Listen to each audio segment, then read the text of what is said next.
اگر ناراض نہ ہو تو نوجوان ذرا غور کریں میری بات پر۔ میں ظاہر ہے معاشرے کا حصہ ہوں، سوسائٹی میں رہتا ہوں، کچھ چیزوں کو میں قریب سے جانتا ہوں۔ پتہ ہے بندہ نیک کون ہوتا ہے؟ جس کی تنہائی نیک ہوتی ہے، جو اکیلے میں نیک ہوتا ہے۔ تنہائی جس کی پاک صاف ہوتی ہے، اصل میں وہ بندہ نیک ہوتا ہے۔ ہمارے ہاں نا بالخصوص نوجوان نسل سے کہوں گا، تمہارے پاس سہولت آئی ہے موبائل کی، تمہارے پاس سہولت آئی ہے انٹرنیٹ کی، لیکن دیکھنا اس کی وجہ سے کہیں تمہاری تنہائی ناپاک نہ ہو جائے۔ دیکھنا اس کی وجہ سے کہیں تمہارا وہ اکیلے میں جو تمہارا رب رسول سے رشتہ جڑنا چاہیے تھا، سجدے کا نور ہونا چاہیے تھا، اچھی منصوبہ بندی کرنی چاہیے تھی، وہ میلا کچیلا نہ ہو جائے۔ تنہائی جس بندے کی پاک ہوتی ہے وہ نیک ہوتا ہے۔ محفل میں تو ساری اچھی اچھی باتیں کرتے ہیں، محفل میں تو سارے لوگ ہی نیک ہوتے ہیں۔ یہ صحیح بخاری میں حدیث ہے، نبی اکرم صلی اللہ تعالی علیہ وسلم نے فرمایا، میں اپنی امت کے کچھ ایسے لوگوں کو جانتا ہوں جو قیامت کے دن تہامہ پہاڑ کے برابر نیکیاں لے کے آئیں گے۔ تہامہ پہاڑ تھا ایک بڑا سفید رنگ کا، اس پہاڑ کے برابر وہ نیکیاں لے کے آئیں گے، لیکن فرمایا اللہ تعالیٰ ان کی نیکیوں کو ہوا میں اڑا دے گا۔ حضرت ثوبان رضی اللہ تعالیٰ عنہ نے عرض کی، یا رسول اللہ صلی اللہ تعالیٰ علیہ وسلم، ہمیں یہ معاملہ کھول کر بیان کر دیں۔ حضور علیہ الصلوۃ والسلام فرمانے لگے، وہ راتوں کو عبادت بھی کرتے ہیں، اللہ کی بارگاہ میں بھی حاضر ہوتے ہیں، لیکن فرمایا ان لوگوں کا مسئلہ یہ ہے، ان کا نقصان یہ ہے، گھاٹا اور خسارہ یہ ہے کہ جب وہ اکیلے ہوتے ہیں تو رب کی حرمتوں کو پامال کرتے ہیں، دین کی حدوں کو توڑتے ہیں، تنہائیوں میں رب کی نافرمانی کرتے ہیں۔ نتیجہ کیا نکلتا ہے کہ وہ جو لوگوں کے بیچ نیکیاں کی ہوتی ہیں، نمازیں پڑھی ہوتی ہیں، عبادتیں کی ہوتی ہیں، صدقات کی ہوتے ہیں، وہ بھی ضائع ہو جاتے ہیں۔ اگر یہ لوگ اپنی تنہائی پاک کر لیں تو ان کی باقی ساری عبادتیں بھی محفوظ ہو جائیں گی۔ اپنی تنہائی پر توجہ دیں، اپنی بالخصوص نوجوانوں، میری آپ سے بڑی درد مندانہ اپیل ہے، اپنی تنہائی میں نا رب کی بارگاہ میں حاضر ہو، اچھے ارادے کرو، اچھی منصوبہ بندی کرو، لمبی دعائیں مانگو۔ اکیلے جب ہو تو پھر نہ وضو کر کے رسول پاک کی بارگاہ میں درود و سلام پڑھو، دلوں کو قوت ملے گی، حافظے مضبوط ہوں گے، تمہارے چہروں پر روشنی آئے گی۔ حضور علیہ السلام نے فرمایا شراب جو ہے نا یہ ناپاکی کی جڑ ہے، فرمایا جس نے شراب کو پیا 40 دن تک اللہ اس کی عبادت قبول نہیں فرمائے گا۔ اور حضور علیہ السلام فرماتے ہیں اگر کوئی اس حال میں مرا کہ اس کے پیٹ میں شراب تھی تو وہ جاہلیت کی موت مرا ہے۔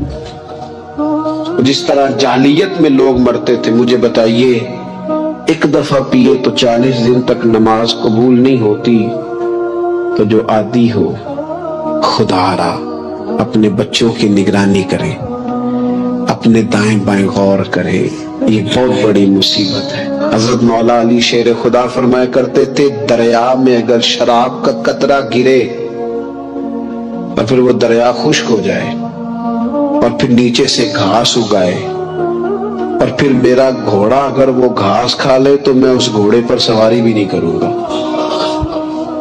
اتنی زیادہ یہ ناپاک ہے، پلید ہے کہ میں اس گھوڑے پر نہیں بیٹھوں گا۔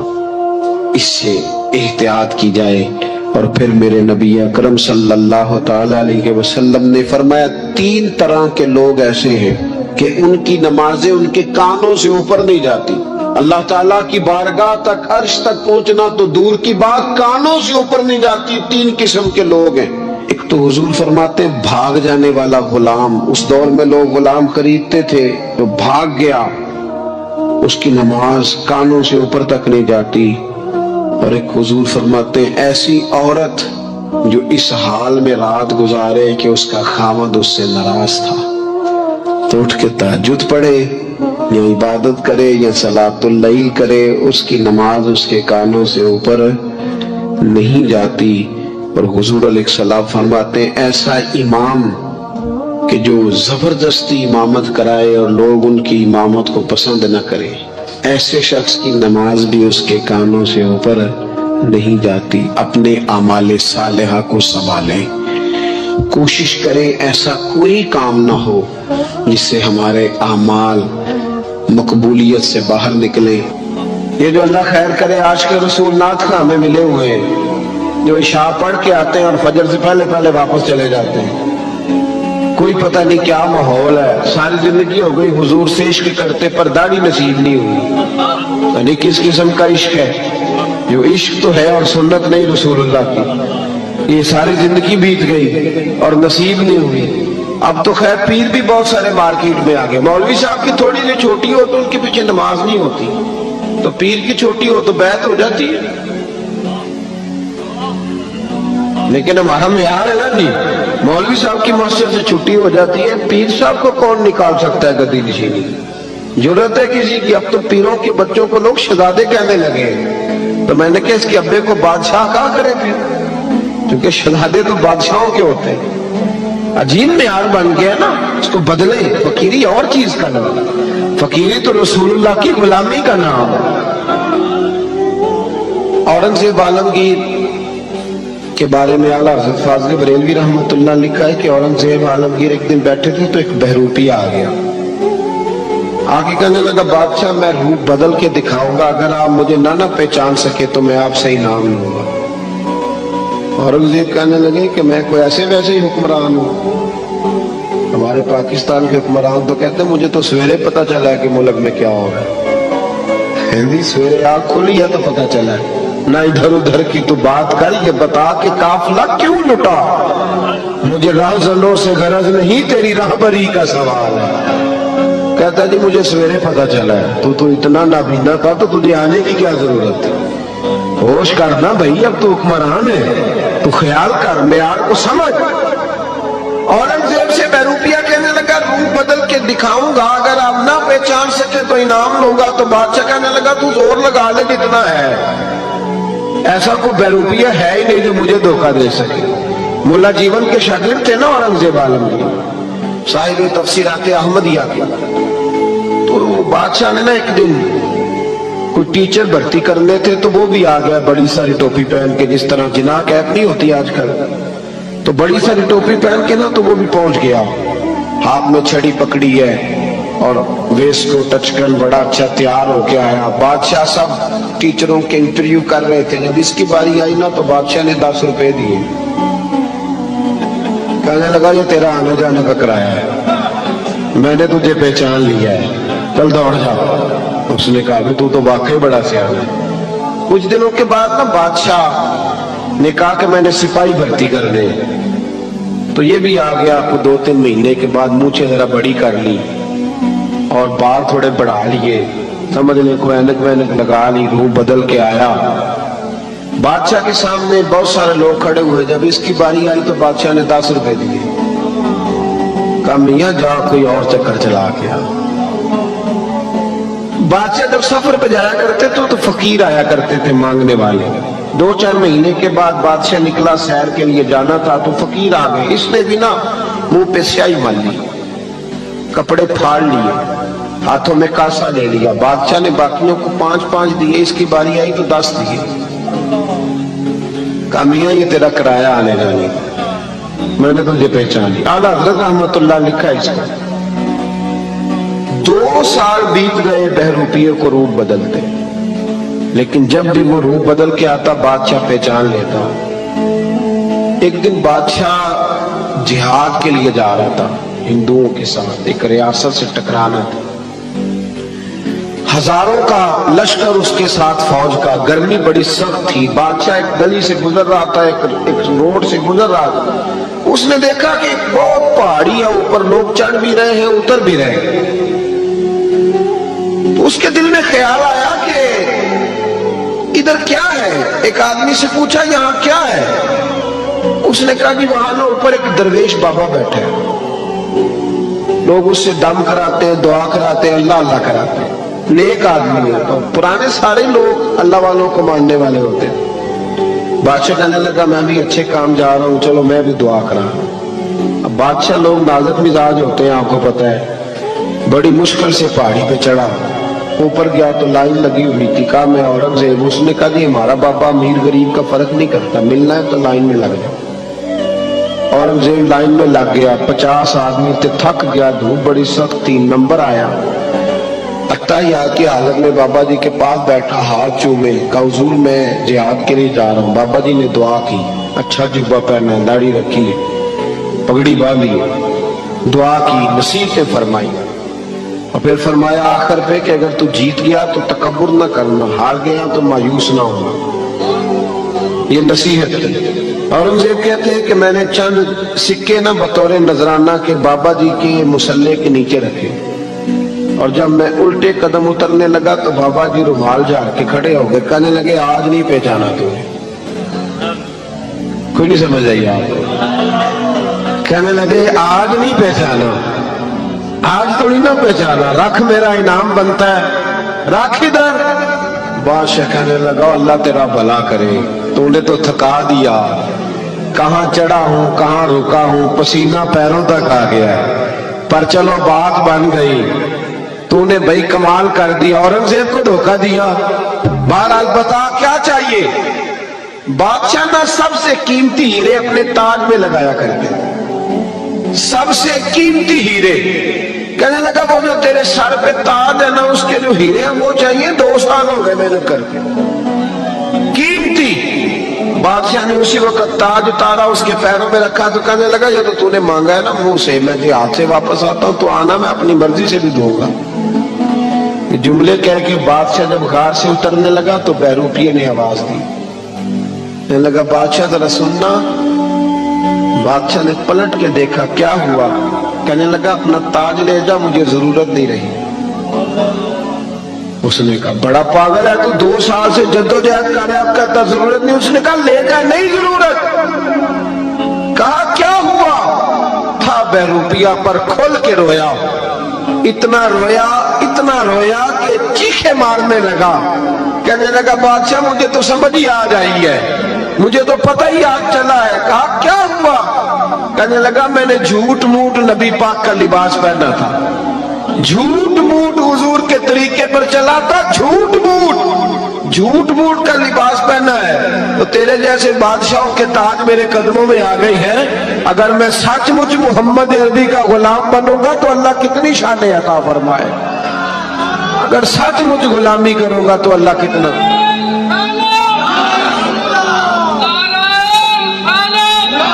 भाई यहाँ तो जिन्होंने झूठ मूठ नाम लिए उनकी मौजें लग गई, तो जो सचमुच करेंगे बताइए अल्लाह कितनी शान अता फरमाए। अपना म्यार ना बदले कभी भी म्यार। हमारा म्यार बड़ा अजीब हो गया है, बड़ा अजीब म्यार है, यानी अजीब रंग है ना हमारा, कि खुशी का मौका हुआ तो शैतान को दावत देंगे, बेटे की शादी हुई तो जलाना शैतान से, ढोल ढमक्का शोर शराबा, और जब कोई मर गया फिर अल्लाह रसूल से दोस्ती, फिर खत्म शरीफ, रब रसूल से दुखों का रिश्ता। जब तुझे शौक आए और तेरे ऊपर नेमत हो तो फिर तू गैरों को दावत दे, या तो कर ना जुर्रत, कर जुर्रत, फिर कोल वाले दिन भी बैंड बाजा बजा तेरा पता चले। फिर एक तरह का म्यार कर, दुनिया रखना, मैंने दुनिया रखनी है जी, मेरे लोग क्या कहेंगे, तो लोग तो किसी को अच्छा कहते ही नहीं। फिर क्या तू सारी दुनियादारी करके ठीक हो गया? सहाबा ने कोई म्यार नहीं बनाया, उन्हें पता था कि मुस्तफा से वफा करेंगे तो बचेंगे। इंसान का किसी चीज का आगाज करना ये भी एक मुश्किल काम होता है, लेकिन उसकी असल जिम्मेदारी तब शुरू होती है जब उसने उस काम को अच्छे तरीके से उसके अंजाम तक पहुंचाना हो। नेक आमाल करना बहुत बड़ी सआदत है, और ई सआदत बजोरे बाजू नेस्त तान बख्शंदा खुदाए बख्शंद। नेक अमाल की सआदतें बाजू की कुव्वत से नहीं मिलती, तभी मिलती हैं जब अल्लाह तौफीक अता करता है। नेक आमाल कर लेना भी बड़ा कमाल है, बड़ी हिम्मत है, अल्लाह की बड़ी तौफीक है। लेकिन फिर उन नेक आमाल को बर्बादी से बचा लेना, ये उससे भी बड़ा कमाल है। नेक अमल करना बड़ा एजाज है, लेकिन उससे भी ज्यादा जरूरी ये है कि वो नेक अमल रब की बारगाह में कबूल हो, वो उसे कबूल भी करे। अगर तो वो कबूल कर ले फिर तो बड़ी बात है,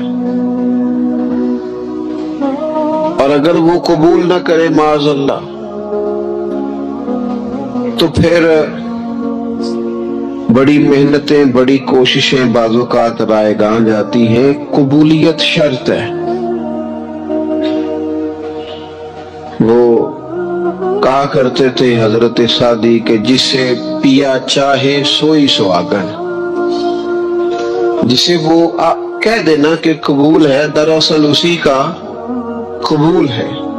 मेरे भाई, आज जो मैं आपसे गुफ्तगू करने लगा हूं ना, अक्सर तकरीर होती है तरबियत के लिए, उन लोगों के लिए जिनको तवज्जो दिलानी होती है कि नेक अमाल करें। आज मैंने तकरीर करनी है नेक लोगों के साथ। आज कुछ खिताब ना उन लोगों के साथ है जो नेकियां करते हैं, बल्कि अगर नाराज ना हो तो नेक होने का दावा करते हैं। उनसे नेकी बड़ा एजाज है, लेकिन बाज़ औक़ात लोग नेकी करके ना, मेहनत करके, कोशिश करके उसे जाया कर लेते हैं। कुछ बातें आपकी खिदमत में किताब व सुन्नत से अर्ज करनी है कि नेकियां की जाएं, फिर उनको संभाला जाए, जाया होने से बचाया जाए। ये सरमाया है आखिरत का। लेकिन अगर ये जाया हो जाए, जो आदमी मेहनत करके, कोशिश करके पैसे कमाता है ना, जद्दोजहद करके, वो 1 रुपया भी फिर जाया नहीं होने देता।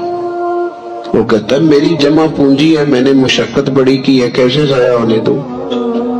वो एहसास करता है, 100 दफा सोचता है। जिन लोगों ने मेहनत करके नेकियां की हैं, वो सबसे पहले तो अपने ज़हन में ये बात बिठाएं कि जब भी नेकी करे ना, साथ उसके कबूल होने की फिक्र भी करें। हजरत इब्राहीम अल्लाह ताला के वो पैगंबर हैं जिन्हें रब कहता है ये निरे नबी नहीं, ये मेरे खलील भी हैं। वत्तखज़ल्लाहु इब्राहीम खलीला, मैंने इब्राहीम को अपना दोस्त बनाया है। और फिर हजरत इब्राहीम के जो साहिबजादे हैं ना, जनाब इस्माइल, वो निरे नबी नहीं, वो साथ ज़बीहुल्लाह भी है। नबुव्वत की शान ही बड़ी बराउल बरा है, लेकिन साथ अल्लाह की बारगाह में कुर्बानी देने वाले दोनों नबी और रसूल होकर, पैगंबर होकर, खुदा के महबूब होकर, मासूम अनिल खता होकर अल्लाह का घर बनाते हैं बैतुल्लाह।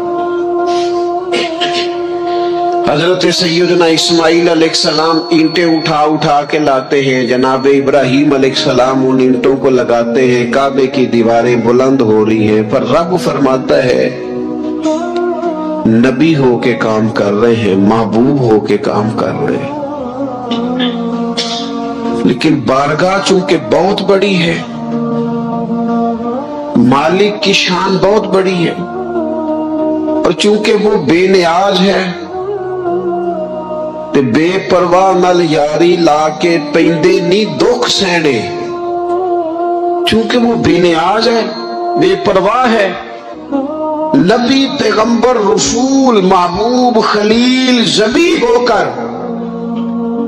जब उस करीम की बारगाह में खिदमत कर रहे हैं ना उसके घर की, तो वैद यरफ़उ इब्राहीमुल क़वाइदा मिनल बैति व इस्माईल, रब फरमाते हैं जब इब्राहीम और इस्माइल बैतुल्लाह की दीवारें बुलंद कर रहे थे ना, काबा बना रहे थे, तो साथ साथ पता क्या कहते थे? रब्बना तक़ब्बल मिन्ना, या अल्लाह हमसे कबूल भी फरमा ले। मालिक ये ड्यूटी ना कबूल कर ले। इन्नका अंतस समीउल अलीम, बेशक तू सुनने वाला भी है और जानने वाला भी। अल्लाह इसे कबूल कर ले। नबी हो के, रसूल हो के, पैगंबर हो के, कबूलियत का ख्याल। और मेरे संगियों, शर्त तो ये है ना कि वो कबूल भी करे। मेरे रसूल करीम सल्लल्लाहु ताला अलैहि वसल्लम ने हमारी तरबियत की। हुजूर महबूब है और इस तरह के महबूब है कि वाला सौफ युतीका रब्बुका फतरदा। रब कहता है महबूब तुझे इतना दूंगा, तू अपने रब से राजी हो जाएगा। हजरत आयशा सिद्दीका रज़ी अल्लाह ताला अन्हा अर्ज करती हैं, या रसूल अल्लाह सल्लल्लाहु ताला अलैहि वसल्लम, मैं देखती हूँ आपका रब आपकी बात मानने में जल्दी फरमाता है, आपकी बात कबूल करने में जल्दी करता है। अल्लाह ताला आपकी रजा चाहता है। लेकिन नबी पाक सल्लल्लाहु ताला अलैहि वसल्लम ने हमारी तरबियत के लिए क्या कहा? हुजूर दुआ मांगते, हुजूर दुआ मांगते, करीम महबूब दुआ मांगते।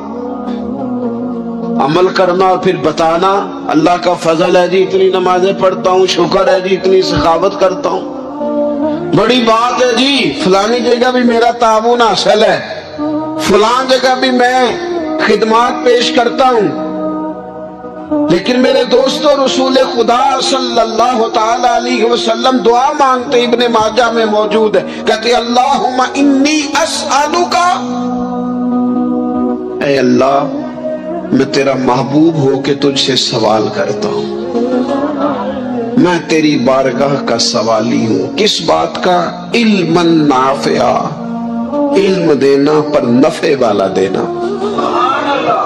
मालिक जब तू इल्म अता करे तो वो वाला देना जो नफा बख्श हो, जो फायदा मंद हो। महबूब दुआ मांगते, अल्लाह नफे वाला इल्म अता फरमा, व अमलन मुतकब्बिला,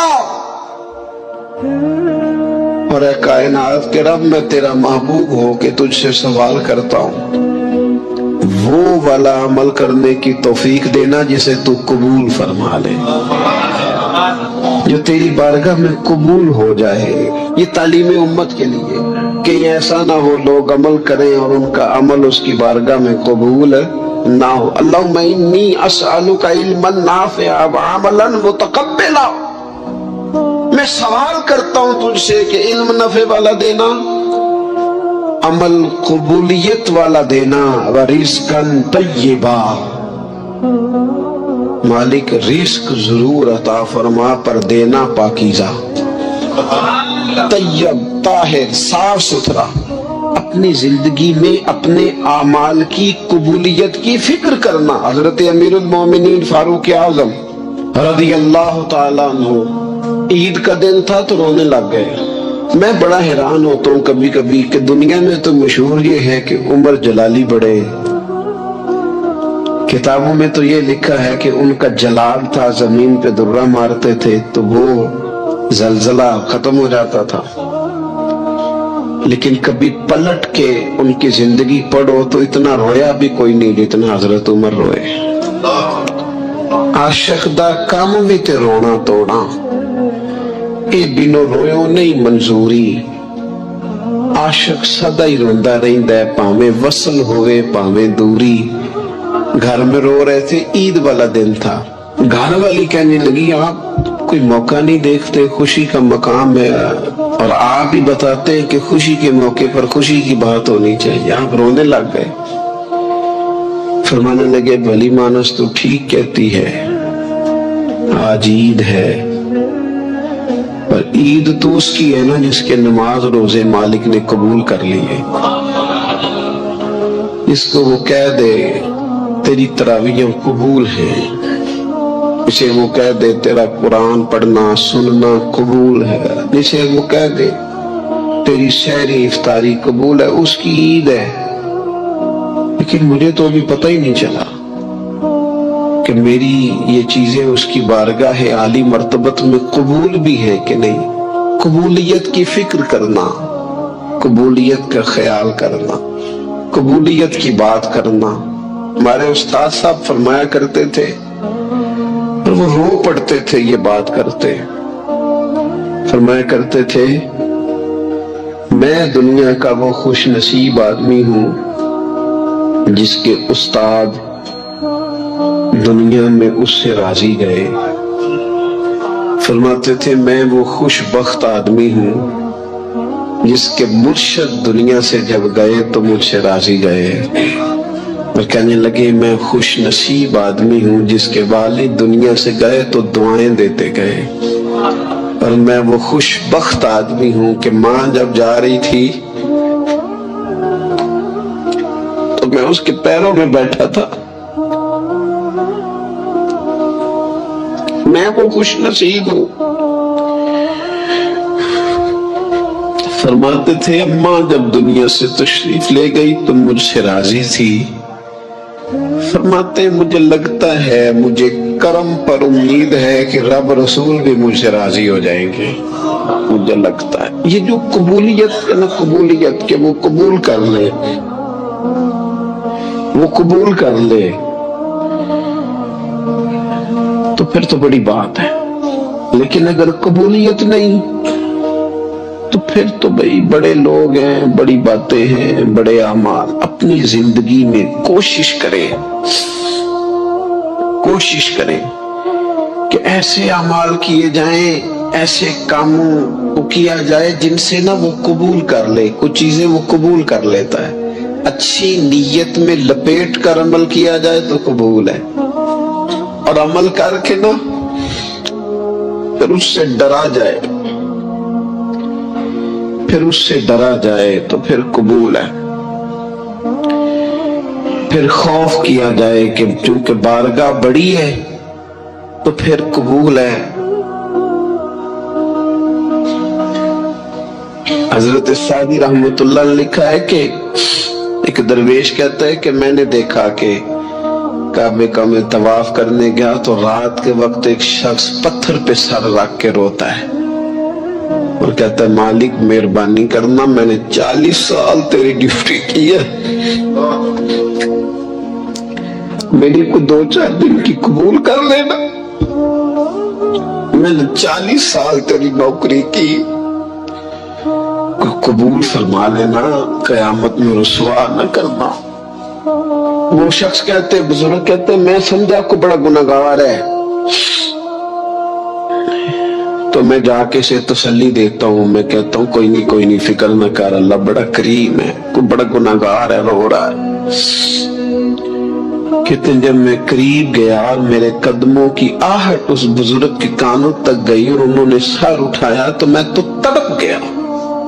یہ تو بغداد کے پیر غوث اعظم جیلانی ہے۔ اب دیکھو نا، راتی ساری کر کر واری نیند اکھاں کی توندے تے فجرے اوہی گناہگار کہاون سب تو نیویں ہوندے۔ کہ میں نے 40 سال کی ہے تیری ڈیوٹی، تیرے دین کی نوکری کو 2-4 دن کی، چل زیادہ نہیں، تو اسے قبول کر لینا تاکہ بات بن جائے۔ قبولیت کا خوف، قبولیت ہو جائے تو اچھی نیتیں، اچھے ارادوں کے ساتھ نیک اعمال، اور کچھ چیزوں سے بچا جائے تاکہ نیکیاں ضائع نہ ہو جائیں، بچا جائے۔ ایک تو اگر زبان بے قابو ہو نا، لفظ اگر آوارہ ہو، جملے اپنی مرضی کے نکلیں تو پھر نیکیاں ضائع ہو جاتی۔ اگر بہت بولنے کی عادت ہو اور جو مرضی کہہ دینے کی عادت ہو اور اپنے غصے پر کنٹرول کا مزاج نہ ہو تو پھر نیکیاں برباد ہو جاتی۔ کچھ لوگ ایسے ہوتے ہیں جو بڑے بہترین کام والے ہوتے ہیں لیکن ان کی زبان سے ڈر آتا ہے، ان کے جملوں سے خوف آتا ہے، ان سے محبت کا رشتہ ہوتا ہے، تعلق ہوتا ہے، لیکن ان کے ساتھ گزارا نہیں ہوتا، اس لیے کہ وہ نیک بھی ہیں، نمازی بھی ہیں، حاجی بھی ہیں، پرہیزگار بھی ہیں، لیکن زبان سے تیر برساتے ہیں۔ ان کے جملے نہیں ہوتے، ان کے نشتر ہوتے ہیں جو دلوں کو گھائل کرتے۔ ایسا آدمی اپنی نیکیاں ضائع کر بیٹھتا ہے۔ بڑے بڑے جملے بولنا مسلم شریف میں موجود ہے۔ نبی اکرم صلی اللہ تعالی علیہ وسلم نے فرمایا، ایک شخص نے قسم اٹھا کے کہا تھا اللہ فلانے کو معاف نہیں کرے گا، تو فرماتے رب کریم نے فرمایا یہ کون ہے جو میرے اوپر قسمیں اٹھاتا ہے، اسے جا کے کہہ دو۔ وہ بظاہر جسے گناہگار سمجھ کے تو نے کہا تھا نا اللہ اسے معاف نہیں کرے گا، جا اسے کہہ دو میں نے اسے معاف کر دیا ہے۔ اور یہ جو تو حاجی نمازی نیک پرہیزگار بنا پھرتا تھا اور قسمیں اٹھاتا تھا رب فلانے کو معاف نہیں کرے گا، اسے کہو تیرے سارے عمل برباد کر دیے، نئے سرے سے عمل کرنا شروع کر، تیری ساری پچھلی نیکیاں ضائع کر دی۔ تو کون ہوتا ہے قسمیں اٹھا کے کہنے والا، زبان کو کنٹرول نہ رکھنے والا میرے بندوں کے بارے میں؟ اور ٹھیک ہے آپ داڑھی والے ہیں، ٹھیک ہے آپ پگڑی والے ہیں، ٹھیک ہے آپ مسواک کرتے ہیں، ٹھیک ہے آپ نماز پڑھتے ہیں، لیکن علم پڑھے دا مان نہ کریے مت آکھی میں پڑھیا، او تے جبار کہار کہاوے متے روڑ دیوی دودھ کڑیا۔ آپ نیک ہے تو اس کا مطلب ہے آپ کو جس کو مرضی گناہگاری کا آپ سرٹیفکیٹ جاری کرتے پھریں گے؟ آپ نمازی ہیں تو آپ باہر نکل کے جنت کی ٹکٹیں بانٹیں گے؟ آپ سخی ہیں تو آپ کہتے پھریں گے فلانا دیتا کچھ نہیں، فلانا بانٹتا کچھ نہیں۔ کس نے اختیار دیا؟ اللہ کے بندوں پر جرت کا اختیار کس نے دیا؟ وہ جی فلانا اگر بخشا گیا تو میں بھی بخشا جاؤں گا، یہ بات کرنے کی اجازت کس نے دی؟ فلاں قوم اگر جنت میں چلی گئی تو پھر ہم نہیں روکے جائیں گے؟ اتنی بڑی جرت، اتنی بڑی بات! تو کون ہوتا ہے رب کی جنت کے بارے میں فیصلے کرنے والا؟ ایک ذات ہے جو کسی کے لیے جنت کا فیصلہ کرتی ہے اور کسی کو دوزخ کی سزا سناتی ہے، وہ مدینے والے رسول کی ذات ہے۔ باقی کسی کو یہ حق حاصل نہیں ہے کہ وہ کسی کے بارے میں یہ فیصلہ کرے کہ اللہ اسے معاف نہیں کرے گا۔ تو کون ہوتا ہے؟ تیری حیثیت کیا ہے؟ وہ پیر ہو، وہ مولوی ہو، وہ مفتی ہو، وہ کوئی بھی ہو، رب سب پر کرم فرمانے والا ہے۔ کسی کو اجازت نہیں کسی کے بارے میں یہ ڈگری جاری کرنے کی، کسی کو اجازت نہیں۔ لہذا یہ کمزور باتیں کرنا، یہ کچی باتیں کرنا اور جناب نیکی کر کے تو پھر بڑے بڑے بول بولنا کس نے اجازت دی؟ میں ممبر پہ بیٹھا ہوں اور مجھے سالوں بیت گئے تبلیغ کا کام کرتے، میں ایسے لوگوں کو جانتا ہوں جن کا بالکل نام نہیں آتا لیکن انہوں نے اپنی زندگی میں کروڑوں روپے راہ خدا میں خرچ کی گئی، ان کا کہیں ذکر نہیں، کہیں انہوں نے تذکرہ نہیں کیا، لیکن وہ ہر روز رات کو اٹھ کے تہجد پڑھتے ہیں۔ انہوں نے کبھی کسی کو نہیں بتایا، لیکن جب وہ اپنی تسبیح نکالتے ہیں تو انہیں توفیق دیتا ہے کائنات کا مالک کہ پڑھ میرے رسول پہ درود پاک، اور وہ لاکھوں کی تعداد میں پڑھ گزرتے ہیں، انہیں توفیق دی ہے رب نے، لیکن انہیں اپنی زبان سے یہ باتیں کبھی بیان نہیں کی۔ میں جانتا ہوں ایسے لوگوں کو میرے عزیزوں، اپنی زندگی میں بڑا بول نہیں۔ ایک بڑی نیک خاتون ہے، پاک باز ہے، حضور علیہ السلام کی بارگاہ میں حاضر ہے، انہوں نے صرف اتنا لفظ کہہ دیا کہ یہ فلانی بی بی کا قد چھوٹا ہے، حالانکہ یہ کوئی بڑی بات نہیں، لوگ کہہ دیتے ہیں۔ اور ہمارے ہاں تو جب کوئی تنقید کرنے پہ آتا ہے تو جو من میں آتا ہے کہہ دیتا ہے، یہ جی اس بی بی کا قد چھوٹا ہے، اتنے لفظ کہہ دیے۔ تو نبی اکرم صلی اللہ تعالی علیہ وسلم نے فرمایا یہ جو تم نے بات کی ہے نا، اگر تمہارے یہ جملے میں میٹھے پانی والے سمندر میں ڈال دوں تو وہ سمندر کڑوا ہو جائے گا۔ تم نے کسی پر تنقید کی، کسی کے قد پر اعتراض کیا، یہ تعلیم امت کے لیے حضور نے بات ارشاد فرمائی، ورنہ وہ خاتون ان کی تو بڑی عظمت ہے، لیکن رسول اللہ صلی اللہ تعالی علیہ وسلم نے ہمیں بتایا، ہمیں سمجھایا، ہمیں سکھایا کہ تم اپنے بول کی وجہ سے، اپنے لفظوں کی وجہ سے اپنی نیکیاں ضائع نہ کر بیٹھنا، दावे ना करते फिरना जिंदगी में कि मैंने ये कर दिया, मैंने वो कर दिया, मैंने बड़े इनकलाब बर्पा कर दिए। ओ जी अल्लाह का फजल है जी, अल्लाह ने बड़ी तौफीक दी है जी, डेरे पे बड़े लोग रोटी खाते हैं जी, दस्तरखान मैंने लगाया हुआ है जी, फलाने के साथ ही मैं। ओ बस कर यार, तू किसी को क्या दे सकता है, ये देख तो देने वाला तो करीम रब है। तू 100 को दे के 200 को दे के बताता है, वो पता नहीं किस किस को अता फरमाता है। हजरत इब्राहीम खलील अलैहिस्सलाम बगैर मेहमान के रोटी नहीं खाते थे। एक दिन मेहमान आया, ये नबियों की शान है, पैगंबरों की शान है। एक दिन मेहमान आया तो फरमाने लगे बिस्मिल्लाह पढ़। वो किसी और नजरिए का था, ना पढ़ सका, फरमाने लगे जा कहीं और रोटी खा ले, अगर नहीं पढ़ता तो। उठ के चला गया तो रब करीम ने फरमाया खलील कितनी उम्र हो गई इस बंदे की, मालिक बूढ़ा हो गया है, फरमाया इसने कभी मेरा नाम नहीं लिया, मैंने तो टुक्कर कभी बंद नहीं किया, मैंने तो नहीं कभी बंद किया, मैं तो देता हूं, अता करता हूं। यहां लोग कहते हैं जा तेरी तनख्वाह काटी गई, यहां लोग कहते हैं जा तेरे इतने दिन के फुला मामला खत्म हो गए, जा निकल इधर से, मैं देखता हूं कौन तुझे रोटी पे रखता हूं, बस कर। वल्लाहु खैरुर राज़िकीन, रिस्क देने वाला और बेहतर देने वाला मेरा रब करीम है। इसलिए बड़े जुमले नहीं, मेरे नबी अकरम सल्लल्लाहु ताला अलैहि वसल्लम ने फरमाया बेशक बड़े बोल और बुरी आदतें तुम्हारे नेक अमाल को इस तरह बिगाड़ देती हैं जिस तरह सिरका शहद को बिगाड़ देता है। लिहाजा मेरे दोस्तों, अमल करना है फिर उसे छुपाना है, क्योंकि जिस चीज को बंदा छुपाता है ना उसे कीमती समझता है। मेरा दिल करता है मैं ये बात रोज करूं, मुझे प्यारी बड़ी लगती है, रोज करूं ये बात।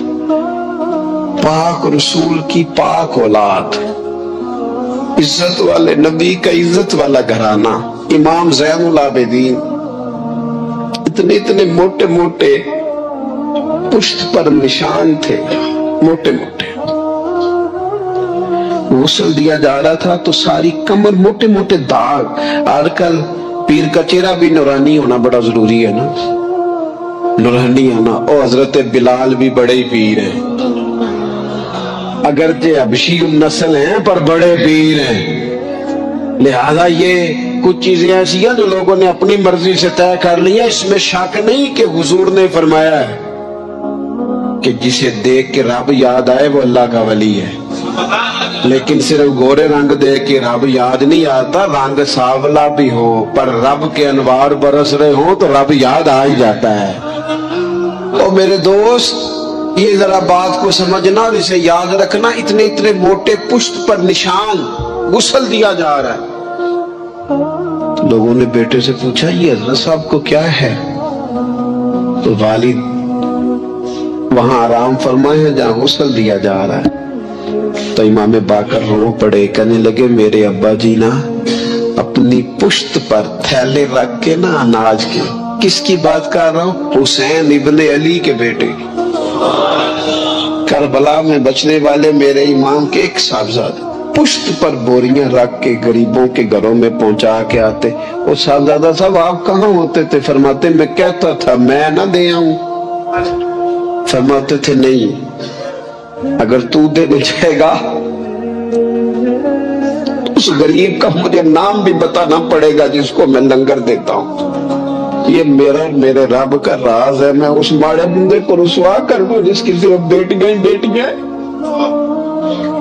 उसे रुसवा कर दूं जो बेचारा। फरमाया वो मुझे बताते नहीं थे, बुढ़ापे तक पुश्त पर बोझ रख के उन्होंने नबी पाक की उम्मत के घरों तक पहुंचाया है।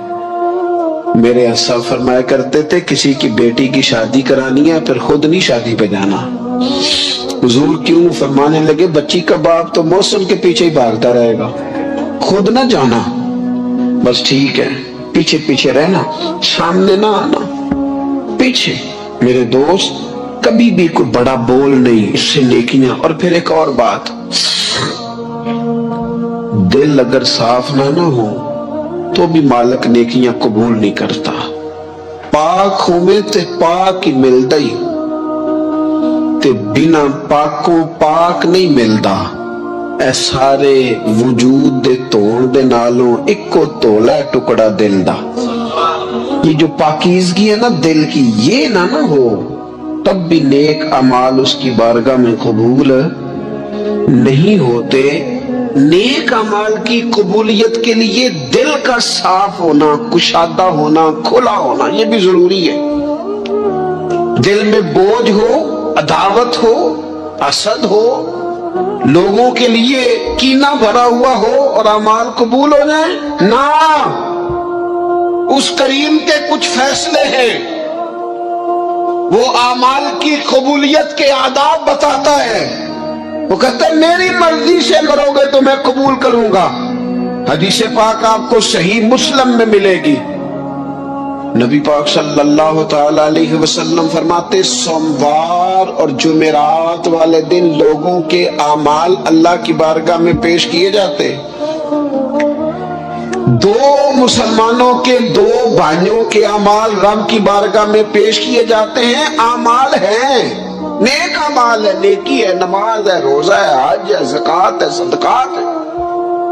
वो नेक अमाल अल्लाह की बारगाह में जुमेरात और पीर को पेश किए जाते हैं।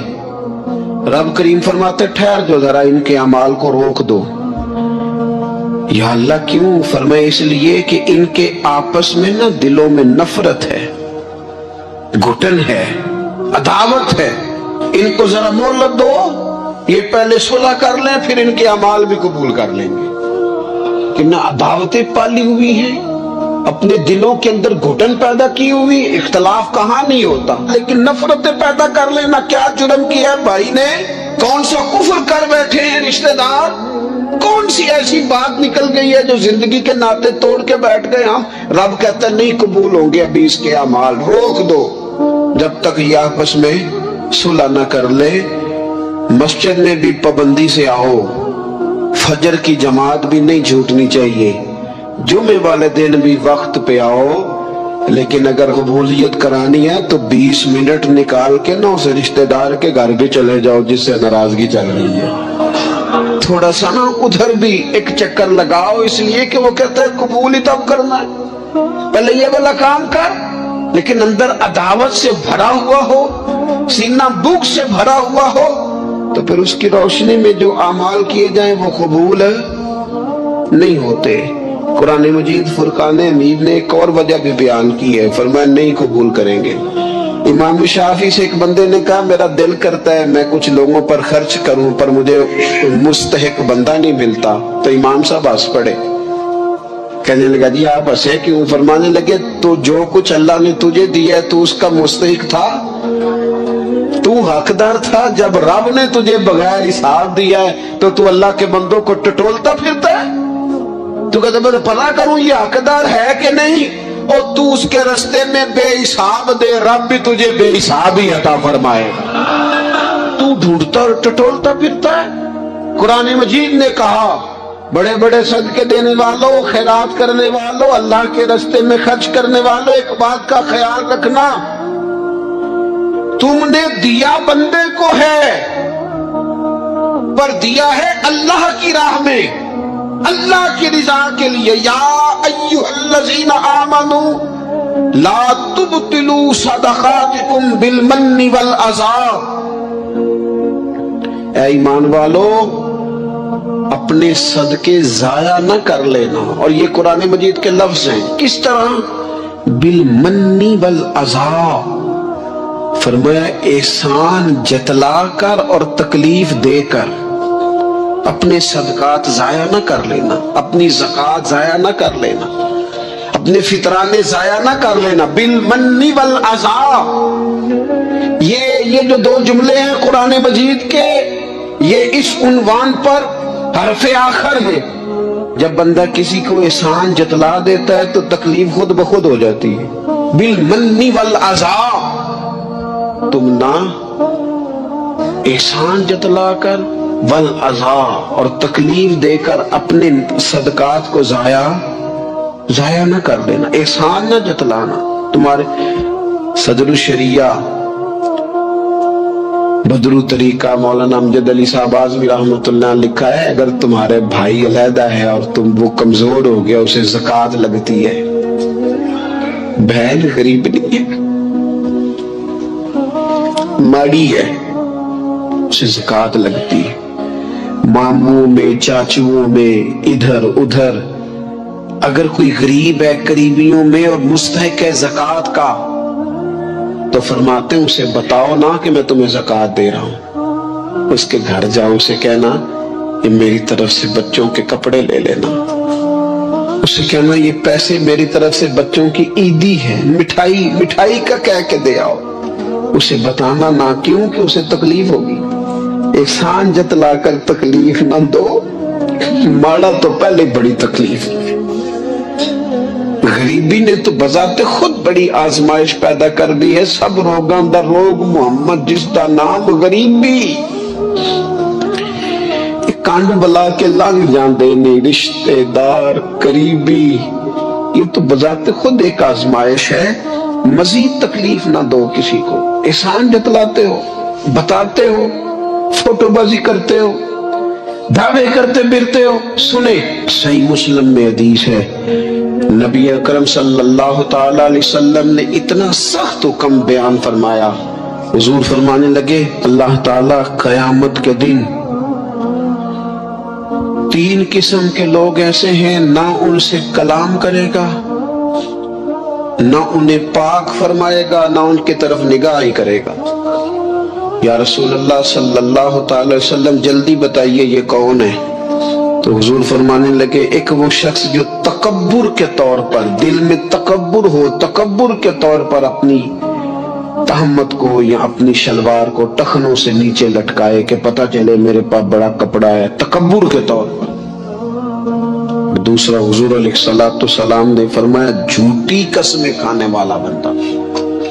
और तीसरा, हुजूर फरमाते हैं जो एहसान जतलाता है ना रब करीम इसकी तरफ निगाहे करम करेगा, ना इसे पाक करेगा, ना कयामत के दिन इससे कभी कलाम फरमाएगा। ऐसे लोगों की नेकियां अल्लाह कबूल नहीं फरमाता। अल्लाह ताला अलैहि वसल्लम ने फरमाया जो लोग सूरह मुल्क पढ़ा करते थे ना, सूरह मुल्क, ये सूरत मुल्क कयामत में उनकी सिफारिश करेगी और इस तरह करेगी कि कहेगी या अल्लाह यहाँ इस बंदे को जन्नत में दाखिल कर दे या मुझे कुरान पाक से अलहदा कर।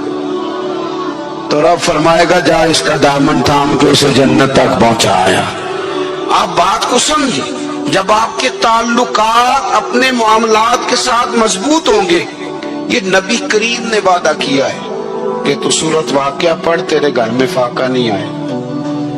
हजरत अब्दुल्ला इब्न मसूद रदी अल्लाह ताला अन्हु बीमार थे तो हजरत उस्मान गनी रदी अल्लाह ताला अन्हु तीमारदारी के लिए तशरीफ ले गए और जाकर के कहा कि आप बड़े बीमार हैं, आपकी बेटियां ज्यादा हैं, मैं चाहता हूं कि खजाने में से कुछ मदद करूं। तो सैयदना अब्दुल्ला इब्न मसूद रदी अल्लाह ताला अन्हु उठ के बैठ गए, कहने लगे अमीरुल मोमिनीन, अल्लाह आपको मेरी तरफ से, मेरी बेटियों की तरफ से बेहतर सिला दे। मेरी बेटियों को किसी खजाने की जरूरत नहीं, मैंने उन्हें खजाना दे दिया। कहा जनाब आपने कौन सा खजाना दिया है, मैं आपके माली मामलात को जानता हूँ। तो फरमाने लगे अमीरुल मोमिनीन, मेरे नबी करीम ने फरमाया है जो सूरत वाक़िया पढ़े उसे कभी फाका नहीं आता। मैंने बेटियों को याद करा दी है, ये खजाना मैंने उन्हें दे दिया है। वो सारे वालिदैन सुने जो बेटियों के लिए परेशान रहते। हजरत अब्दुल्ला इब्न मसूद नसीहत कर रहे हैं, फरमाने लगे मैंने सूरत वाक़िया याद भी करा दी है, पढ़ने की आदत भी डाल दी है। हुजूर ने फरमाया जो सूरत वाक़िया पढ़े उसे फाका नहीं आता। कहने लगे चांद तो अपनी जगह छोड़ सकता है, सूरज गिर सकता है, तारे टूट सकते हैं, पर मदीने वाले रसूल की बात गलत नहीं हो सकती। हुजूर ने फरमाया फाका नहीं आएगा तो इंशाअल्लाह कभी भी नहीं आएगा। करने का काम ये है कि हम अपने मामलात, अपनी इबादत, अपनी दुआएं कभी 10 मिनट आदत हो जाए ना दुआ मांगने की अलहदा से रात को। हुजूर ने फरमाया जो फर्ज नमाज के बाद दुआ मांगे अल्लाह उसकी कबूल कर लेता है, نبی پاک صلی اللہ تعالی علیہ وسلم نے فرمایا اللہ مسافر کی دعا قبول فرماتا ہے۔ حضور نے فرمایا اللہ مظلوم کی دعا قبول فرماتا ہے۔ حضور نے فرمایا بیمار سے دعا کراؤ اللہ اس کی دعا قبول فرماتا ہے۔ میرے نبی پاک نے فرمایا ماں باپ جب بھی اولاد کے لیے ہاتھ اٹھائیں، ویسے تے بلے شاہ تو آسمانی اٹھ دیے ہی پھڑ دیں، جیڑا گھر بیٹھا انہوں بڑھیا ہی نہیں۔ حضور فرمانے لگے ماں باپ جب بھی اولاد کے لیے دعا فرمائیں اللہ ان کی دعا کو قبول کرتا ہے۔ آپ اپنا تعلق بنائیں، دعا کے ساتھ، عبادت کے ساتھ، مصلی کے ساتھ رشتہ بنائیں، استغفار پڑھیں۔ صلاح الدین ایوبی صلیبی جنگوں میں تھے، رات کو مسجد اقصی میں نماز پڑھی تو پریشان تھے۔ ایک بزرگ سے ملاقات ہوئی تو وہ کہنے لگے کہ آپ بڑے پریشان ہیں۔ کہنے لگے حضور پریشان اس لیے ہوں کہ پہلے ہی مسلمان کمزور ہے، اب میں نے سنا ہے دشمن کا ایک بحری بیڑا وہ جنگی سامان سے بھرا ہوا آ رہا ہے، تو اب ان کے پاس اور تلواریں اور نیزے آ جائیں گے، مسلمانوں کے پاس پہلے ہی وسائل کی کمی ہے، پریشان ہو کس طرح کر کے مقابلہ کریں گے۔ یہ بات کہتے ہی صلاح الدین ایوبی نے بزرگوں سے کہا حضور آپ بھی دعا کرنا، دعا کی بڑی طاقت ہے۔ میرے نبی پاک نے فرمایا دعا مومن کا ہتھیار ہے، دعا مومن کا، دعا مومن کا۔ حضور نے فرمایا تقدیر کو سوائے دعا کے کوئی چیز نہیں بدل سکتی، دعا مومن کا ہتھیار ہے، یہ کافر کے پاس کوئی نہیں، یہ ہتھیار ہے مومن کا۔ اللہ کرے آپ کو سمجھ آئے، پھر سنیں، کئی بار کہہ چکا ہوں یہ ہتھیار ہے۔ کافر کے مقابلے میں جو تیرے پاس سب سے بڑا ہتھیار ہے وہ دعا ہے۔ دعائیں کرانی چھوڑ دی، کرنی چھوڑ دی، لینی چھوڑ دی۔ حضرت سیدنا انس بن مالک رضی اللہ تعالیٰ عنہ فرمایا کرتے تھے میں نے وہ رنگ دیکھا ہے جب حضور دعا مانگتے تھے اور حضور کی مقدس آنکھوں میں آنسو بھی ساتھ ہی بہا کرتے تھے، میں نے وہ انداز دیکھا۔ تو صلاح الدین ایوبی بزرگ سے کہنے لگے آپ بھی دعا کیجیے، اور خود رونے لگے اور سر سجدے میں رکھ کے رونے لگے، اور عشاء سے لے کر فجر تک روئے، خوب روئے۔ صبح وہ بزرگ آئے تو صلاح الدین ایوبی کا خوبصورت اور ہنستا ہوا چہرہ دیکھا، کہنے لگے آپ بڑے خوش ہیں، رات تو میں نے بڑے روتے ہوئے دیکھا تھا۔ تو کہنے لگے حضور وہ جو بحری بیڑا آ رہا تھا نا وہ پانی میں ڈوب گیا ہے، اب وہ نہیں آ رہا، ابھی خبر آئی ہے تو میں بڑا خوش ہوں۔ بزرگ کہنے لگے اٹھ سینے سے لگ اور سن ایک بات، وہ بحری بیڑا پانی میں نہیں ڈوبا، وہ تیرے آنسوؤں میں ڈوب گیا ہے۔ وہ جو تو رات رویا ہے نا رب کریم کی بارگاہ میں تو وہ ڈوب گیا ہے۔ بھائی اپنا مصلی کا، عبادت کا، وظائف کا، اللہ اللہ کا سلسلہ اس کو مضبوط کریں، اپنی دعاؤں کے تعلق کو مضبوط کریں۔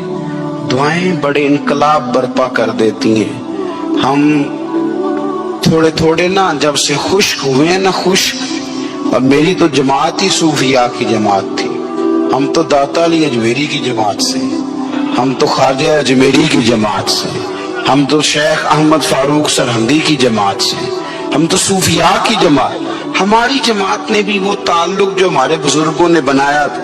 بزرگ اللہ کے قریب کیسے جاتا ہے؟ تو ہمارے یہاں بہت سارے لوگ کہتے ہیں جی نظر ہو گئی تو کام ہو گیا۔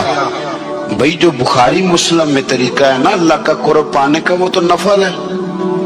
نبی کریم علیہ الصلوۃ والسلام نے فرمایا بندہ نفلوں کے ذریعے رب کے قریب جاتا ہے، اور اتنا قریب جاتا ہے کہ پھر اللہ اس کی زبان بن جاتا ہے، اللہ اس کی آنکھیں بن جاتا ہے، کان بن جاتا ہے، ہاتھ اور پیر بن جاتا ہے۔